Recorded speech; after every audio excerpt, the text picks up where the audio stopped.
नमस्कार, हमारा खास कार्यक्रम हेल्थ इज वेल्थ देख रहे हैं आप तमाम दर्शकों का स्वागत है। और आज के इस कार्यक्रम में हम बात करेंगे उन बच्चों के ऊपर जिन बच्चों में आजकल जो संक्रमण फैल रहे हैं, किस तरीके से उन संक्रमणों को रोका जाए। उसके लिए हम बात करेंगे। हमारे खास हमारे साथ मेहमान हैं डॉक्टर राजेश तिवारी जो चाइल्ड स्पेशलिस्ट हैं, और उसके अलावा हमारे साथ जंग संगठन के अध्यक्ष भी हैं कुलदीप चौधरी साहब, जिनके माध्यम से इस कार्यक्रम का आयोजन किया जा रहा है। तमाम दोनों ही लोगों का बहुत बहुत स्वागत है हमारे स्टूडियो में।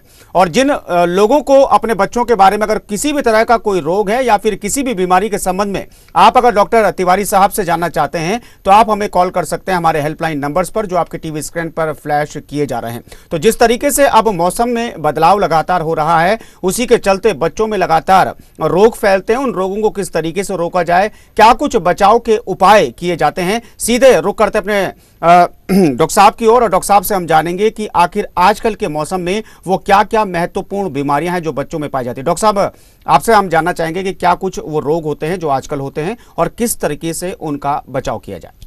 पहले तो मैं हेल्थ इज वेल्थ के दर्शकों को बहुत बहुत शुभकामनाएं दूंगा जी। और मैं ये कहना चाहता हूं कि आज की जो आजकल देहरादून में या जो उत्तराखंड की जो आजकल चल रही सर्दियों का मौसम चल रहा है जी, और हवा में बहुत नमी है और बहुत बादल भी छाए रहे हैं, कहीं कहीं जगह धूप के असर नहीं दिखाई देते हैं जी। तो ऐसे में जो है वायरल फीवर वगैरह जो है बहुत ही अत्यधिक दिखाई देने लगा है जी। खांसी है, सर्दी है, जुकाम है, बुखार है, उल्टी है, आजकल दस्त के केस बहुत आ रहे हैं जी। पानी की तरह दस्त लोगों को लग जाते हैं। तो विशेषकर हमें ध्यान रखना है कि सर्दी से बचाव अपने बच्चों का, और खुद बड़े लोग वयस्क लोग के लिए भी ये है कि बच्ची सर्दी से बचाव करना बहुत जरूरी है जी। तो एक तो हमें ध्यान रखना है कि हमें स्वच्छ चीजें खानी है जी, है ना। तो सर्दियों से बचाव के लिए क्या करेंगे कि जब भी आप बाहर निकलें, घर से बाहर निकलें जी, तो पूरा कपड़े वगैरह ढंग से ओढ़ के चलना है। सारे कपड़े, गर्म कपड़े पहनने, इनर पहनने हैं। बच्चों को ये बिल्कुल पक्का कहना है कि भाई आप बाहर जाएं तो टोपी लगाएं, मफलर लगाएं, ग्लव्स वगैरह पहने। स्पेशली जो पहाड़ी इलाके हैं जहाँ बहुत ही ज़्यादा ठंड है जी, तो उसमें तो विशेषकर मतलब ये ध्यान रखना है कि हमें अपने बच्चों को ठंड से बचाव रखना बहुत ज़रूरी है जी। और दूसरी बात यह है कि शाम के वक्त में, क्योंकि आजकल क्या है कि विशेषकर जो मौसम में देखा गया है, सुबह तो काफ़ी गर्म, बीच में धूप खुल जाती है तो धूप काफ़ी गर्म हो जाता है और शाम को एकदम से टेम्परेचर फॉल करता है, बिल्कुल ठंड हो जाती है जी जी। तो ये जो है ज़्यादातर जो दमा के पेशेंट है, स्पेशली बच्चों में भी काफ़ी बच्चों में दमा दिखाई देता है जी। तो ये दमे का जो प्रकोप है वो ऐसे मौसम में ज़्यादा देखा गया है जी। खास तौर पर जो जन्मे हुए बच्चे हैं उनको लेकर क्या कुछ कहना, जो इस मौसम में जो बच्चे जन्म लेते हैं उनके लिए क्या कुछ प्रिकॉशंस होते हैं?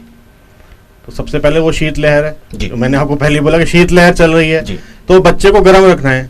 तो जो भी नया नवजात शिशु पैदा होता है तो वो ढंग से उसको जो है पहले जो है डिलीवरी के टाइम जो है उसको अच्छी तरह साफ सूफ करके और ढंग से कपड़े पहना के, और उसको जो है हम ये कहते हैं कि बॉडी वार्मथ, मतलब बच्चे की अपनी जो है शरीर का तापमान नहीं होता है तो बॉडी वार्म करना, उसको चिपका के रखे अपने साथ, जो आपकी जो अपनी गर्माहट है वो बच्चे को पहुंचे। जी चलिए, बिल्कुल जाहिर तौर पर जो माँ की जो शरीर की गर्मी होती है यार, माँ की शरीर की गर्मी जरूर बच्चे को मिलना चाहिए, ऐसे डॉक्टर साहब का कहना। उसके अलावा जिस तरीके से जन संगठन के माध्यम से ये कार्यक्रम जुड़ा हुआ है, लिहाजा चौधरी साहब के पास भी हम जाना चाहेंगे। चौधरी जी, आपसे भी हम जानना चाहते हैं कि समाज सेवा के, क्योंकि आप समाज सेवा से जुड़े हुए एक कार्यकर्ता भी हैं और आपने काफी समय अपना समाज सेवा में लगाया है।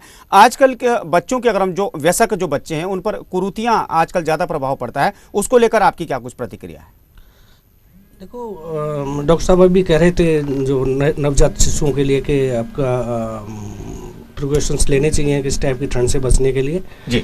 मेरा भी इसमें मानना है, डॉक्टर साहब की बात से सहमत हूँ कि जो इन्होंने ये कहा है, लेकिन कुछ चीज़ें और भी हैं कि इसमें हमें मदर को भी काफ़ी प्रिकॉशन लेने की ज़रूरत है उसके लिए जी। और इसके साथ साथ मैं डॉक्टर साहब को जो है खुद एक बात और पूछना चाहूँगा कि जो बच्चे इससे थोड़े बड़े हो जाते हैं, जो स्कूल जाते हैं छोटे बच्चे, उनको क्या क्या प्रिकॉशन लेने चाहिए, वो भी ज़रा हेल्थ वेल्थ की तरफ से बताएं। तो